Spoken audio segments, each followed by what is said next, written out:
So I'm going to try to make this video quick, but it's probably going to draw out to be 10 to 20 minutes, right? I'm going to talk a little bit about the economy and efficiency and stimulus. So the reason why I'm posting this video is I've heard so many people talking about this $2,000 check. And oh my God, everyone's freaking excited and they're waiting because they got something that they need to buy with their $2,000 and shit is getting crazy, right? This $2,000 is freaking, it's a detriment. It's not going to help you. I'm really, really worried about this $1.9 trillion. And people don't understand what 1.9 trillion even is. They think of it as a low number. It's 1.9. Like trillion is just out of our spectrum. We can't even fathom what a trillion is, you know? We don't have 1.9 trillion or anything to compare it to, so it's just beyond what we can even think, right? We can't compute. Um, so I'm going to put it the easiest way that I can so you can understand. Think if you had $1.9 million, right? $1.9 million, you'd be living a pretty set life, right? You'd be having a Ferrari in the garage of your paid off house with your nice swimming pool. And if you know anything about anything, you can live happily ever after, very comfortably, live a life of luxury off of $1.9 million. Right? Yeah, that would be the good life, right? Now, times that times a million. 1.9 million times 1 million is how much money we're spending. $1 million times 1.9 million dollars. That's just ew. It's like such a disgusting number to even break down like that. It's just to think about, you know, if there was a 1.9 million millionaires, they could pay for the stimulus bill. But all right, I'm gonna put it another way. All right, so I'm gonna make this easy. Right, think of all the money in existence, all of it, hundreds, fifties, 20s, tens, fives, and ones. And it was all in a freaking mountain. You just piled it up. It'd be as high as the freaking pyramids in Egypt, right? Every dollar in existence right now. And how much money do you think that would all add up to be? Do you think it would be 10 trillion? 20 trillion? I actually know the number, and it's going to scare you. It's 2.05 trillion. All right, 2.05 trillion of all money in our economy, in the world, these dollars printed. And we just did a $1.9 trillion stimulus. So that's going to drive down your purchasing power, all of the money that you've accumulated your life. If you have a bunch of money tied up in your savings, you're getting hit the hardest. The people that save for the future are the ones that are going to get hit the freaking very hardest with this inflation. Um, there are people that are going to make a freaking ton of money too, because every time you print or make a stimulus bill, it increases the stock market, because people have all this free money to play with. There's a increased amount of money, and your dollars are devalued, so it actually raises the dollar value of each individual company. I know it sounds crazy, and it pretty much is. It's absurdity, but there's going to be people that make a shit ton of money, and you have to understand that there's like massive corporations that are at war for resources, for natural resources and materials, right? Materials that they might use in manufacturing. If they can control these materials and keep them out of the hands of competitors, it's going to give them control of entire markets. So, I mean, shit's about to get real. There's going to be all sorts of like internal trade wars going on in the country, but I've already heard and seen like little rumblings of it. Um, what do you guys think of Bitcoin? Right? Like Bitcoin, when it first was introduced, it was untraceable. It was anti-establishment. It was decentralized, and the media didn't talk about it at all, right? And they avoided Bitcoin for years and years and years. But now the media is all over Bitcoin's nuts, right? They're saying, "Oh, Bitcoin's freaking huge," and I watched some story of how this girl pays her rent in Bitcoins and shit, and I'm just thinking like, what's going on here? Like they avoided it.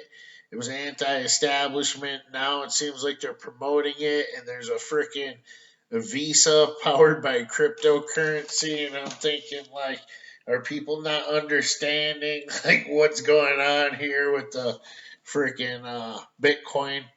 Like they did see it as a threat. I believe it 100%. So that they just hijacked it and took it over, and I think that's the way going forward. And cryptocurrency is probably a way of the future, which is freaking scary as hell in my opinion, because all right, you could shut someone up by taking away their Twitter, like say for instance a president or ex-president.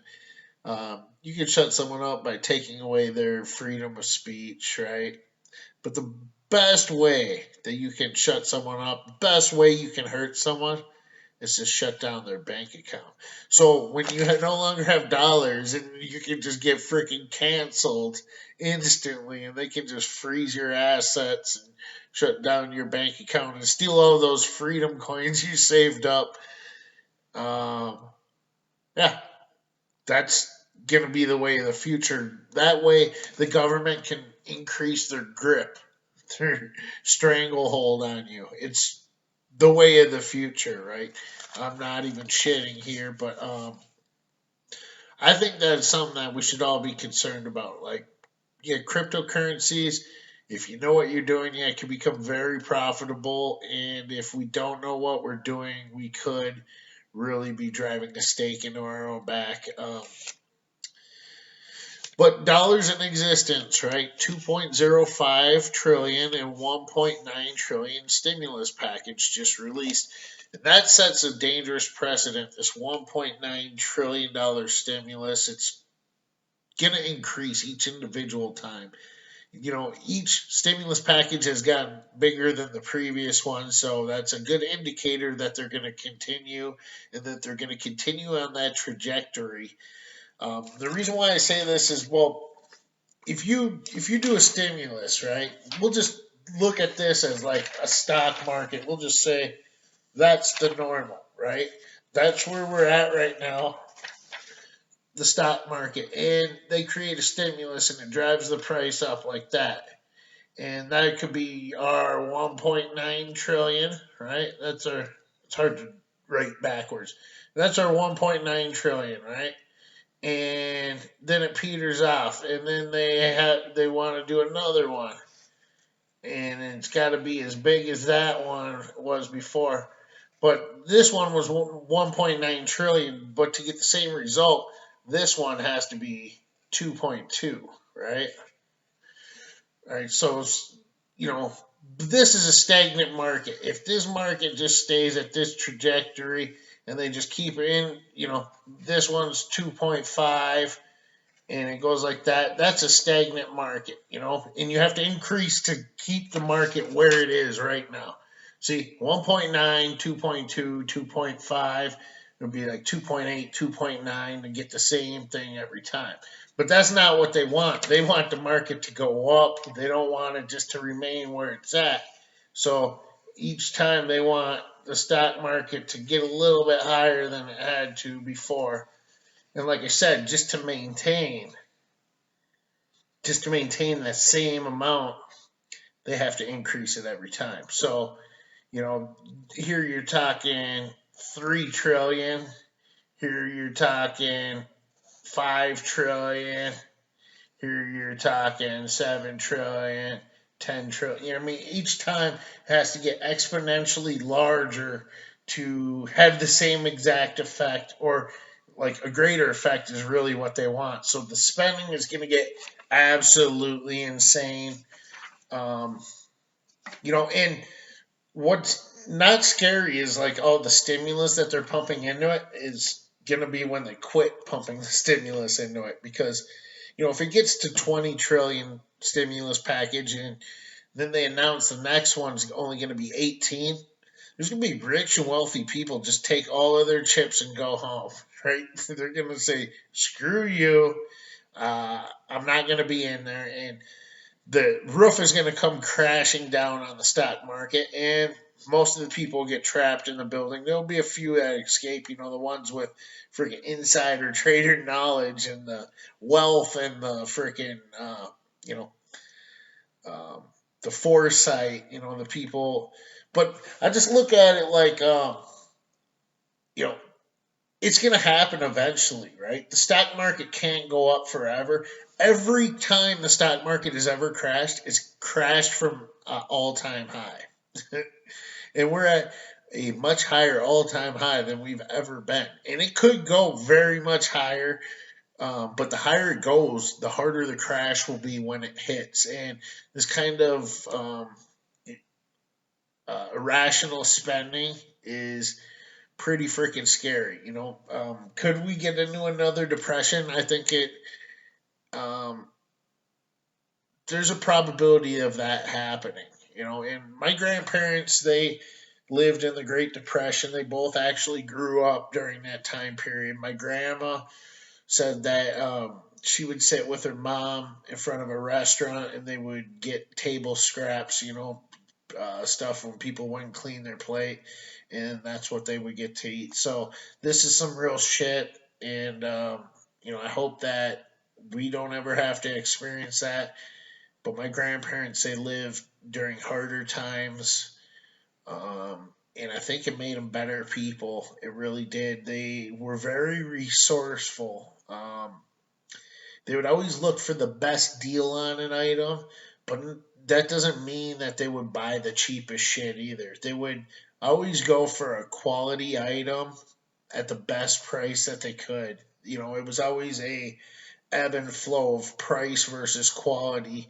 And nowadays, people only look at the price of an item. They don't even give a shit about quality. And all of this replaceable junk. What happens when this replaceable junk is out of your ordinary person's price range and they're no longer able to replace the shit when it breaks? That's why you just get good stuff from the get go. You just look for quality. I think that is something that is lost upon us, and also efficiency. I seen a guy literally at the gas station with a monster truck, which was freaking cool, right? I think it was an awesome truck. And it's freaking just cool, right? But it's not the most efficient way. And that's actually what gives me the idea to make this video.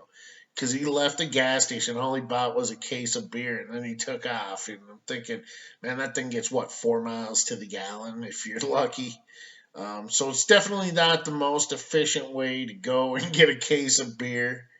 Um,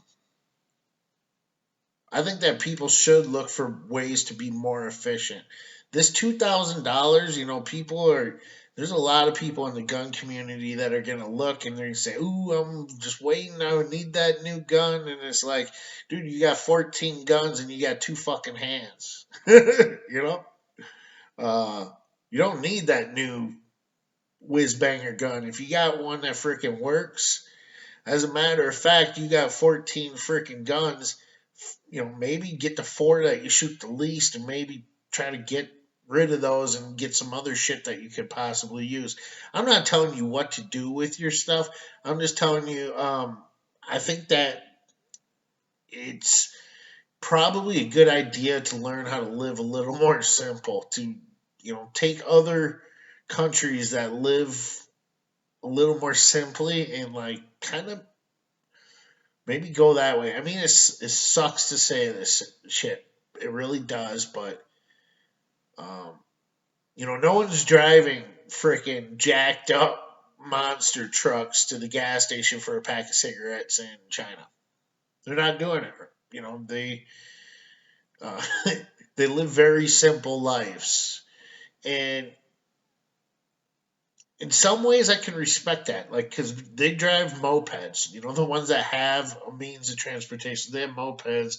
They get what, 60, 70, 80 miles to the gallon. There's a lot of electric vehicles that get, really, that are really efficient.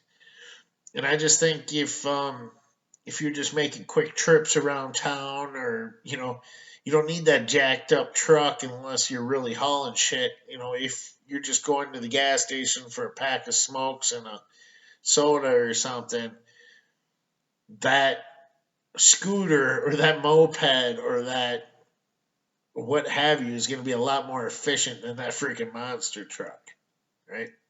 I think efficiency is the name of the game. There are a few things that I'm doing to cut my cost of living. When I leave a room, I do my damnedest to make sure that I shut the lights off behind me. If you have electricity going in the other room, you're wasting that electricity because you're not using it. So, um, just little things like that, they freaking accumulate to something big. Another thing I'm not doing, I'm not going to fast food. The shit's getting expensive and the food's getting smaller and smaller each individual time. So usually when I leave and I'm gonna be somewhere for a while, I'll pack a sandwich. It's a hell of a lot cheaper than spending $6 on fast food, and it's a lot healthier too. I don't need all that sugar and salt in my shit. Even though it is so freaking tasty, right? Also, I'm not going to those fancy coffee shops. I'm making coffee at home for a quarter a cup versus $5 a cup or what have you at the drive-through coffee shops. That's something I'm cutting out. I'm cutting out unnecessary trips. I don't go to the store if I need one thing. I wait till I need 5 or 10 things till I have a list of things, and then I go purchase them at a time. And also, when I do go purchase something, I try to buy them in bulk. I don't purchase one uh, jar of peanut butter. I'll buy 2 jars because eventually I'm going to use it anyways, right? So it just having that extra one might save me a trip in the future. Like, literally, when I buy shampoo, I buy 2 bottles because that's for the same reason that um, I'm not expecting shampoo to go down in price. If anything, it'll raise in price. And the more you buy today that you will use in the future, the more you're probably going to save because inflation is about to hit, and I think it's going to hit pretty freaking good. Um,